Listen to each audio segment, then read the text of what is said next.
Nagaaniif araarri Waaqayyoo isinii wajjin haa ta'u. Dhaggeeffattoota koo har'a kutaa sadaffaa ergaa waldoota torbanii isa jedhu ilaalla. Yeroo darbe akkuma kaasnee ergaa waldaa Efesoonitti ergame ilaallee turre. Efesoon jechuun kan nama gonjaasistu, kan nama dharraasiftu jechuudha. Magaalattiin baay'ee bareedduudha. Magaalaatti namoonni hedduun sooroman, magaalaatti namoonni hedduun qabeenya horatan, magaalaa kiristaanotaaf immoo xanqii, magaalaa kiristaanotaaf immoo baay'ee rakkistuu akka turte ilaalleerra. Efesoon ergaa jalqabaa fudhatte. Efesoon muka jalqabaatu waadaa isheedhaaf galame. Efesoon jaalala jalqabaa dhiifte. Efesoon waan hundumti ishee jalqaba jedha jechuudha. Har'a kutaa lammaffaa ergaa Simirinaa ilaalla. Gara warra Simirinaatti utuun ilaaliin sagalee Waaqayyoo iddoo sana dubbifanna.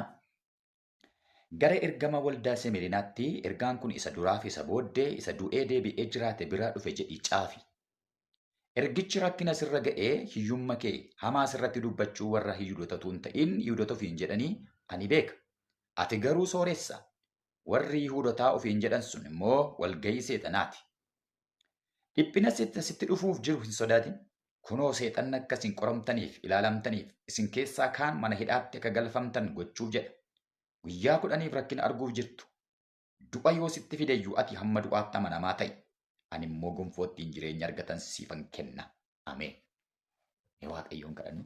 Yaa Waaqayyoo galanni siif haa ta'u. Yeroo bareedaa kana waan nu laatteef si haa galatu. Dhaggeeffataa jiru gargaari. Sagaleen kun akka isaanii ifu maqaa Yesuusiin gurra qalbii isaanii banii fi maqaa Yesuusiin. Ameen. Egaa Simirinaa jechuun hiika maqaa isheerraa yookaan afaan Arabaatiin mar yookaan marii isa jedhamudha.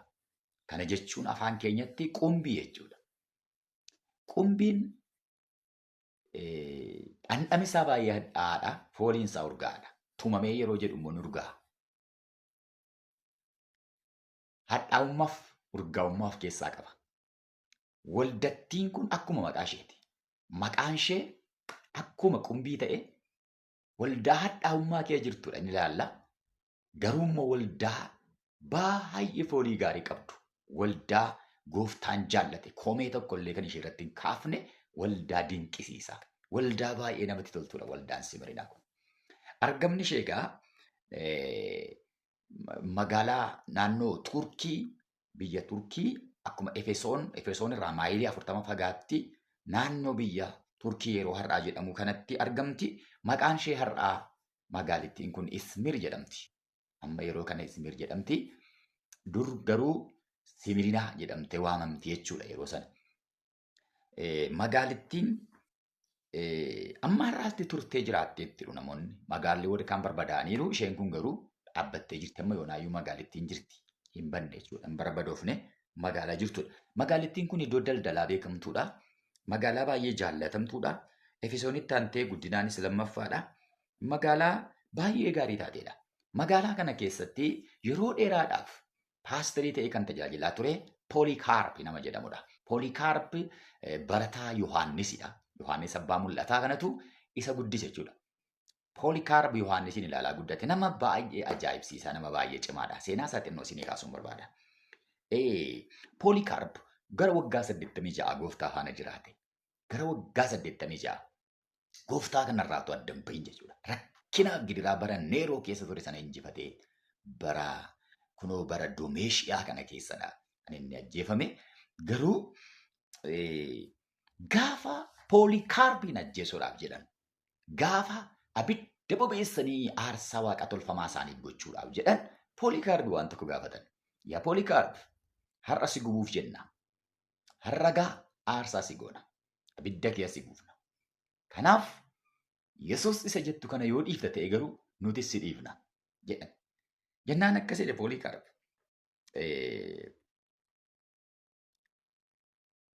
The pastor of Smyrna was Polycarp. The proconsul tried to force him to deny Christ. He said, "Swear, reproach Christ, and I will send you free." Is Yesuusiin gadan si dhiisaa jedheen. Naan akka jedhe Poolikaarp immoo, "He has done me no wrong." Hamma har'aatti nan gaddisiifne. hammar'aatti Yesuus kun nan gaddisiifne. How can I blemish my king and my savior? Akkamittiin ani immoo gooftaa koo kana fayyisaa koo gaddisiisa jedhe. Then the second Episcopal Council did not give up. Polycarp immoo akka jedhe, it is unthinkable for me to repent from what is good to return to what is evil. Gara isa gaariirraa, gara isa jal'aatti, gara isa hamaatti ani goruu hin danda'u matumaa jedhee. Kana booddee jedhe, I will have you burn, you threaten me with fire. Isin abidda yeroo tokkitti na gubdu sanaan na sodaachiftu jedhe. The coming judgment and eternal punishment was ungodly. Garuu jedhe, abidda bara baraa isa dhufuuf jedhu sana isin immoo dhandhamuu jirtu. Abidda bara baraa isin immoo isin eeggata. Anaan abidda xinnoo tokko na gubdu jedhe. Kanaaf jarri gaafa isaan aaran amma maal eeddu jedhe. Dafaa abidda keessan fidadhaa jedhe. Aan abiddan sodaadhu jedhe. Pooliikaar baay'ee dinqiidha. Nama baay'ee ajaa'ibsiisa. Isa booddee abidda guddaa sana bobeessaniitu abidda sana erga bobeessanii booddee Pooliikaarbiin naqanii aarsaa gochuudhaaf abidda sana gidduu gaafa dhaabachiisan. Abiddi Pooliikaarbiin gubuu didee jedha. He made a circle around his body. Naannoo dhandhasaatti abiddi sarkilii uume Pooliikaarbitti naanna'aa jedha. Isa booddee gaafa Pooliikaarbitti naanna'u waan godhan dhabanii loltoonni Roomaa warri gara jabeeyyiin sun billaa isaanii dhaqanii fidatanii Pooliikaarbiin abidda keessatti waraananii ajjeesan. Ajjeesanii waaqa tolfamaa isaaniidhaaf aarsaa godhanidha. Ilaalaa kana. Sabni Simirinaa keessa jiraatu yeroo Pooliikaarb aarsaa ta'e argaa jira jechuudha. Akka inni gooftaa isaatiif aarsaa ta'e argaa jira. Kanaaf saba duuban deebinedha. Saba Simirinaa jechuun baay'ee saban jaalladhu. Waldoota torban keessaa waldaan baay'ee dinqifadhu. Baay'ee kan amantii koo jajjabeessu Simirinaadha. Kanaaf waa'ee waldattii kanaa xuruutan isinitti hin barbaadu. Egaa waldaan Simirinaa rakkoo guddaa keessa jirti. Rakkina amma nan jedhamne kan safaramuu hin dandeenye keessadha kan isheen jiraattu. Sababiin isaa namoonni magaalichaa waggaatti al tokko hiriira yaa'anii magaalaatti Qeesaar gooftaadha. Qeesaar gooftaadha jechaa oolanii galu. Qeesaar waaqa keenyadha. Qeesaariin waaqeffatu. Namni mooticha Roomaa kana dhaqee gadi ba'ee deeggarsan goone namni gadi ba'ee Qeesaar gooftaa kootiin jennee ani isin dhibu sartifaayin ta'u. Sartifikeettiin laatama nama dhaquuf. Sartifikeettii daldalaa. Sartifikeettii hojii mootummaa. Sartifikeettii jireenyaa akka waraqaa eenyummaa jechuudha. Waraqaa eenyummaa laatame jechuudha bakka. Kanaaf namni dhaqee Qeesaar gooftaadhaan jenne daldaluu hin danda'u. Hojii mootummaa hojjechuu hin danda'u. Hojii kamitti illee bobba'uu hin danda'u. Baay'ee hamaa magaala jiru. Baay'ee hamtuu kiristaanotaaf. Kanaaf amantoonni daldalli isaanii irratti cufame. Daldala dhiisanii. Hojii irraa ari'amanii. Waan hojjetan hundumtu harkaa fudhatame. Manni isaanii suuqiin saamame. Hiyyummaa gadhee keetti kufanii jiraatu. Kiristoos wajjin. Waaw! Kiristoosiin hin dhiifnu. Kiristoosiin gadi hin dhiifnu jedhaniitu waldattiin kun cimtee rakkinatti dhaabatti. Cimtee hiyyummaa keessa dhaabatti. Hiyyummaa gadi fagoo isa jedhamu jechuudha. Isa lakkaa'amuu hin dandeenye. Magaalaa Simirinaatti jedhu namoonni barreessan. Namni gaandaarra taa'ee kadhatu. Namni gaandaarra taa'ee firfaarii kosii nyaatu. Inni eenyu yoo jedhame pheenteedha.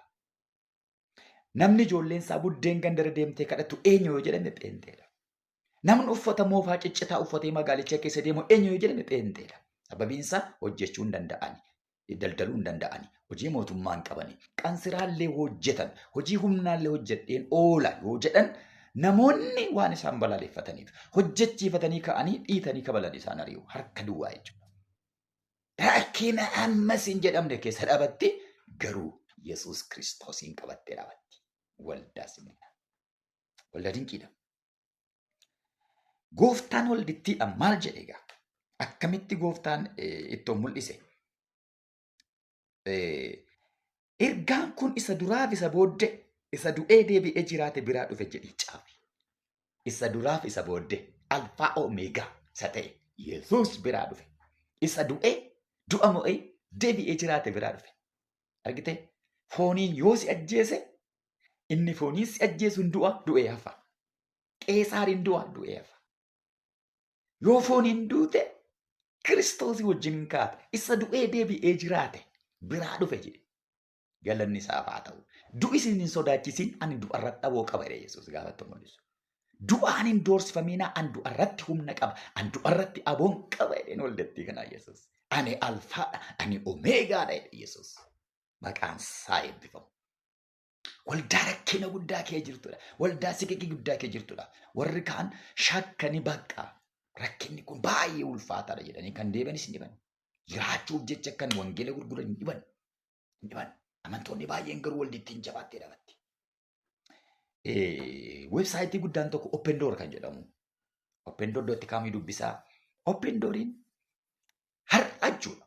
Amantoota biyya lafaarra jiran keessaatii top 10 jedhee kan inni baasee jira. Top 10 wangeelli keetti lallabamuu hin dandeenye. Guyyaa guyyaatti amantoonni ajjeefamaa kan oolan biyya kana keessatti.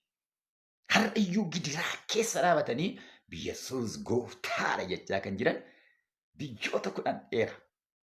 Tokkoffaan iddoo wangeelaa baay'ee balaa taate Kooriyaa Kaabaati. Biyya Kim Jong-un.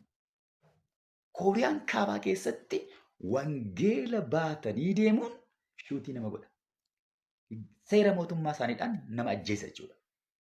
Achi keessatti garuu amantoota baay'eetu undergroundii lafa jalatti waaqayyo waaqeffatedha. Lafa jalatti utuu irratti hin beekamin dhokannaadhaan yoo mul'ate isin immoo ajjeefamu bakka. Hin hidhamu bakka. Hin ajjeefamu. Du'attuuf laataniitu Kooriyaa keessatti kiristaanonni har'a dhoksaadhaan waaqayyo waaqeffataa jiru. Tokkoffaa baay'ee cimtuudha biyyattiin wangeela balaaleffachuudhaan. Achi Liibiyaa keessa. Liibiyaa keessatti gadi ba'anii Yesuus gooftaadha jechuun nama ajjeessan har'a jechuudha. Bakka seera mootummaa isaanii dhoowwa. Gadi baatee Yesuus gooftaadha jettee wangeela lallabuun iddootti nama ajjeessudha. Kiristaanonni garuu achi keessa jiru ammayyuu. Liibiyaa keessa jiru. Achuma keetti du'aa, achuma keetti dhiphachaa, achuma keetti hidhamaa Yesuusiin lallabna jedhanii kan of wareegan jiru irra jiru. Paakistaan keessa kan biraa. Paakistaan keessatti jette dubartiin tokko akkasitti. Paakistaan keessatti kiristaana ta'uu jechuun jette gaarbeejiitti ilaalamuudha. Akka kosiitti ilaalamuudha. Garuu jette guyyaa da'umsa koo jette gaafan mucaa godhadhu jette. Hospitaalatti gaafa nageessanii siree dubartiin ammarra ciiftee deessee kaaterra na ciibsanitti. Dhiigarra na ciibsanitti. Because I am Christian. Sababni isaa ani Yesuusii waan hin amaneef akka kosiitti na ilaalu, akka namaatti na ilaala waan ta'eef achirratti hin dee'e. Paakistaan keessatti kiristaana ta'uun kosiidha jette. Kosiitti ilaalamuudha jette. Garuu nuuf ulfina jette. Nuuf immoo ulfina. Salphachuun keenya Yesuusiif, arrabsamuun keenya Yesuusiif, gidiraa dhandhamuun keenya Yesuusiif nuuf immoo ulfina jette. Akkuma waldaa Simirinaa kana jechuudha. Galanni Waaqayyoof haa ta'u. Kan biraan biyya Naajeeriyaati. Biyyi Naajeeriyaa gar tokkoon isaa Musliima. Gar tokkoon isaa gooftaan beekan. Within 2 minutes Naajeeriyaa keessatti daqiiqaa lamatti kiristaanni tokko ajjeefamaa jedha seenaan isaa. Daqiiqaa lamatti. Kiristaanni tokko shuutii ta'a. Waldaan hin gubata. Magaalaan ilaaleera baay'ee isaa viidiyoo isaa. Waldaa kiristaanaa seenanii gaafa isaan hidhattoonni warri Boko-Haram kun gaafa isaan naqanii waldaa keessatti namoota ajjeesan jechuudha. Gaafa isaan ajjeesan. Gidiraa kana kee dhaabatti waaqeffatti jiru. Eertiraa ollaa keenya. Eertiraa keessaatii biyya Isaayyaas Afwerqii biyya wangeela balaaleffattu balaadha isheen.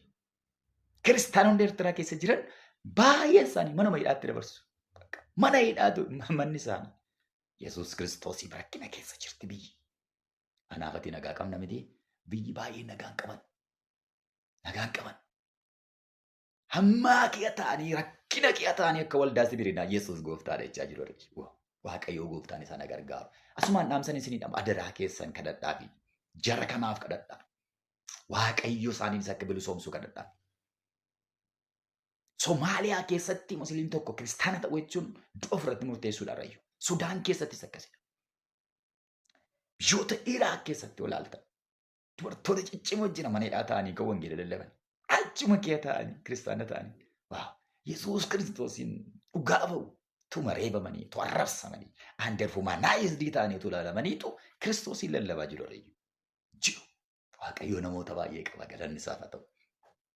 Kanaaf waldaa Simirinaatiin gooftaan gaa jalqaba akka jedheen waldaan kun komii tokko hin qabdu. Waaqayyo ishee hin komanne takka. Kiristoosii waldaa gatii kaffalteedhaan gooftaan ishee komate miti ishee jajje malee ishee galateeffate malee akka jedheen gooftaan waldittiidhaaf gaafa itti dubbatu rakkina sirra ga'e hiyyummaa kee beeka jedhe.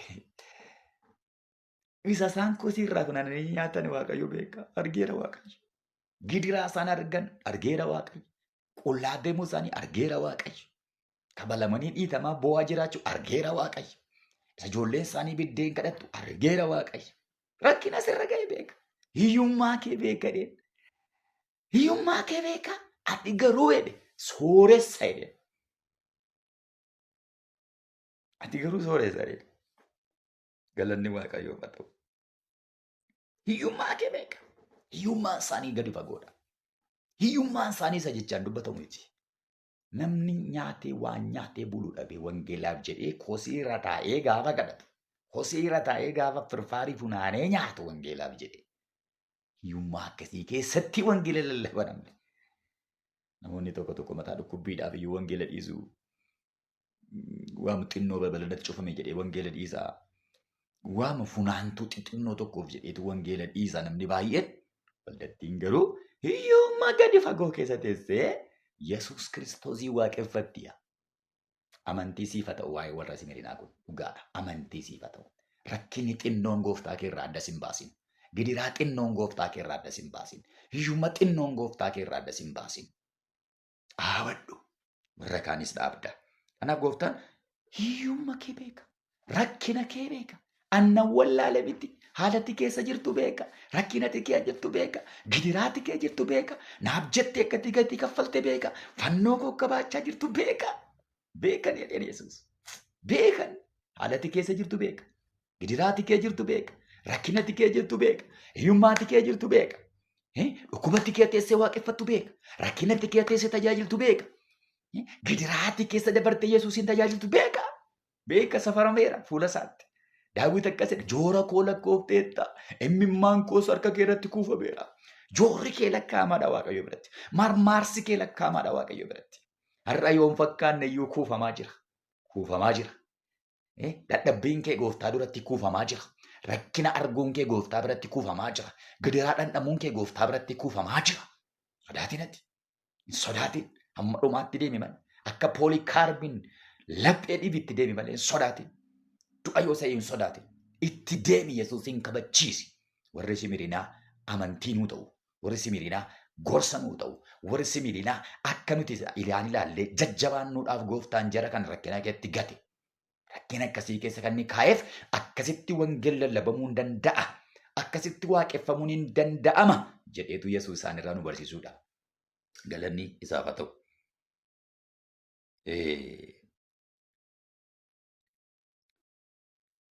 Yesuus gooftaadha. Hamaa asirratti dubbachuu Yihuudotatu hin ta'in. Yihuudota ofiin jedhanii beeka jedhe. Hamaa asirratti dubbachuu Yihuudota ofii warra ofiin jedhan otuu Yihuudota hin ta'in. Yihuudota warra ofiin jedhan suni warra Fariisotaa jechuudha. Warruma Yesuusiin fannisatu wangeela ari'ataa kan isin. Warruma Yesuusiin fannisatu. Warruma Yesuusiin qabee ati mootii keenya miti jedhetu Kiristoosii warra fakkaatu kanas ajjeesaa oola. Mootummaa Roomaatti qabanii kennaa oolu, mana hidhaatti kennaa oolu, ajjeesaa oolu, waldaa gubaa oolu, warruma Yihuudotaatu. Wabiinsaa hadoodummaa jedha jiru. Hin komatiin hadoodaniiru. Hadoodummaadhaan immoo ganaa ba'u isaan. Barumsa bara dhumaa irratti ni ilaalla booda yoo gooftaan nu gargaare. Hadoodummaa jala waan jiranii fi wangeela ari'atu. Yesuusin ari'ataniiru. Yesuusin fannisaniiru eenyuun dhiisu isaan. Kanaaf Yihuudotatu fi jedhin otoo warra Yihuudotan ta'in Yihuudotatu fi jedhan warra hamaa asirratti hojjetan sana ani beeka jedhe. Ani beeka jedhe. Galanni Waaqayyoof haa ta'u. Gooftaan akka jedhe jiraan. Jarri kun jedhe gooftaan wal gahii seexanaati jedhe. Yihuudota ofiin jedhu, wangeela beenna ofiin jedhu, seera Musee beenna ofiin jedhu garuu jedhe wal gahii seexanaati isaan. Lafa teessoo seexanaa wal gahii seexanaati. Seexana ittiin jedhe gooftaan isaanii. Sababiin isaa hojii seexanaa hojjetu waan ta'eef. Waan gaarii hojjenne se'anii. Baay'ee kan isin bakka jedhe gooftaan ammas jedhee Rakkina sitti dhufaa jiruun sodaatiin jedhee. Wayyoo. Dhiphina dhufuuf jiruun sodaatiin. Gidiraa dhufuuf jiruun sodaatiin. Rakkina keessa jiru. Gidiraa kee jiru. Waan nyaatan dhabaniiru. Ari'amaniiru. Reebamaa oolu sayyuu. Kana amma kana rakkataa jiru. Gooftaan rakkinni kee hin ga'a hin jenne. Rakkinni dhumeera hin jenne. No problem hin jenne gooftaan. Rakkina sitti dhufuuf jiruun sodaatiin jedhamayyuu.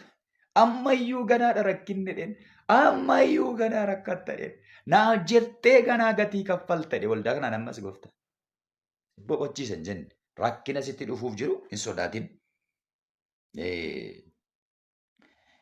Guyyaa 10 fi rakkina arguuf jirtaa. Diinni akkasiin qoramtanii hidhamtaniif hojjetaa jira jedhe. Namoonni hedduun akka barreessanitti guyyaa 10 jechuu miti kun lakkoofsa waaqayyooti. Lakkoofsa waaqayyooti. Guyyaan 10 tokko akka barreessanitti mootota 10dha jedhu. Bara mootota 10 ganaa rakkina qabdi jedhu. Kaan immoo guyyaa 10 jechuun rakkina daangaan qabu jedhu. Guutuudha 10 baay'ee waan ta'eef baay'ee waggaa dheeraadha jedhu. Guyyaan 10. Kanaaf guyyaa 10 rakkina arguuf jirta. Ati garuu mana hidhaattuu galuuf jirta. Ati garuu hamma du'aatti amanamaa ta'ee amma du'aatti rakkinni isaanii. Ganaa amma isaan du'anitti itti fufa. Ganaa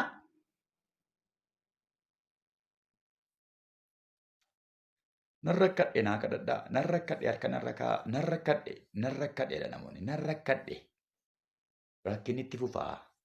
Hammati jirtutti itti fufa rakkinni. Hammati lubbuun jiraatutti rakkinni itti fufa. Biyyi lafaa ittuu hammaataa, ittuu jallataa, ittuu cimaa deemaa jira. Rakkinni immoo ittumaa fufaa jira. Itti fufa rakkinni. Rakkina keessa dhaabannee waaqeffanna. Rakkina kee dhaabannee Yesuus gooftaadha jenna. Rakkina kee dhaabannee fannoo baanna. Rakkina kee dhaabannee Yesuusiin kabachiisna. Warqeen abidda keetti bareeda. Warqeen abidda keessatti miidhaga. Abiddiin jiru taanaan warqeen warqummaan isaan beekamu obboleessa koo. Rakkina kee dhaabattee waaqeffatta waaqayyo. Nama boora bilee moora jedhanii namanii hin dhoysiti. Yohaannis boqonnaa 16:33 anatti qabamtanii nagaa akka qabaattaniifan kana isinitti hime. Biyya lafaatti rakkina qabdu garuu jabaadhaa an biyya lafaa mo'eera jedhe Yesuus. Anatti qabattanii nagaa akka qabaattaniif. Rakkina jirattanii anarraa akka dambaanee dheegoftan. Gidiraa keessan galee na dhukkubee na tammaatee ankoo natti cime jettanii akka narraa dambaane nagaa akka namne biyya lafaatti rakkina qabdu garuu jabaadhaan biyya lafaa mo'e. Ani immoo kee an darbe. Horii natti qabatan immoo keessa darbu dheegoftan. Isaayyaas boqonnaa 43 bishaan keessa yeroo dabartu bishaan si fudhateen sokku. Abidda keessa yeroo ceetu abiddi siin gubuudha. Keessa yeroo dabartuudha malee bukkee jedhamti. Itti naannooftee jedhamti. Keessa dabarra bishaan kee. Keessa dabarra rakkina gubaa abiddaa kee. Kee dabarta. Waldattii kanaan gooftaa rakkinni jira. Ammayyuu jira. Ganaa waggaa 10. Ganaa waggaa baay'ee. Ganaa mootota baay'ee. Ganaa lakkoofsan qabu. Amma du'aatti garuu ati amanamaa ta'ii jedhee. Pooliikaarb amma du'aatti amanamaa ta'e waan ta'eef waldittiin pooliikaarbiin argiteetti. Paasterii isaanii. Eegduu isaanii. Gaafanni aarsaa ta'u amma du'aatti. Kanaaf amma du'aatti reediidha jirri. Bakka reediidha. Amma du'aatti Yesuusiin kabachiisuudhaaf. Galanni Waaqayyoodhaaf haa ta'u. Galanni Waaqayyoodhaaf haa ta'u. Namni mo'uu egaa du'a lammaffaadhaan hin miidhamu jedhee. Ilaalaa kan amma du'aatti jedhee amma immoo namni mo'u du'a lammaffaadhaan hin miidhamu. Foon kee ajjeesa rakkinni, foon kee ajjeesa dhiphinni, foon kee ajjeesa lolli, foon kee ajjeesa malee lubbuu kee homaan godhu. Nama mo'uu feele du'a lammaffaan hin miidhamu. Du'i du'a caalu du'a lammaffaadha. Du'a lubbuuti jechuudha. Du'a cubbuutti kufanii Yesuus irraa gargar ba'anii jiraatan. Foon waggaa 70 gabbisuudhaaf, foon waggaa 70 jiraachisuudhaaf, jireenya isa bara baraa dhabuudha du'i lammaffaan. Du'a lammaffaan chaansii baay'ee fokkisaa biyya lafaarraa. Har'a yoo foon kee ajjeese, har'a yoo hiyyummaadhaan foon kee gadi bu'eeyyuu. Bareedes fokkises, gabbates huqqates, diimates gurraaches hin darba kun biyyoodha. Biyyoo uffannee jirra. Biyyoon kun gaaf tokko nurraa mulqamti. Biyyoon kun kan biyyootaati gaaf tokko. Kanaaf jettee abboo jireenya bara baraan dhabin. Du'a lammaffaan miidhamin. Namni atti qabatee jiraatu waldattii kanaan gooftaan hamma du'aatti namaa ta'e du'a lammaffaan sirratti hin mo'u. Du'a lammaffaan hin miidhamtu. Warri si miidhaa jiran du'a lammaffaatti isaan eeggata. Du'a lammaffaa. Nu haa gargaaru Waaqayyo.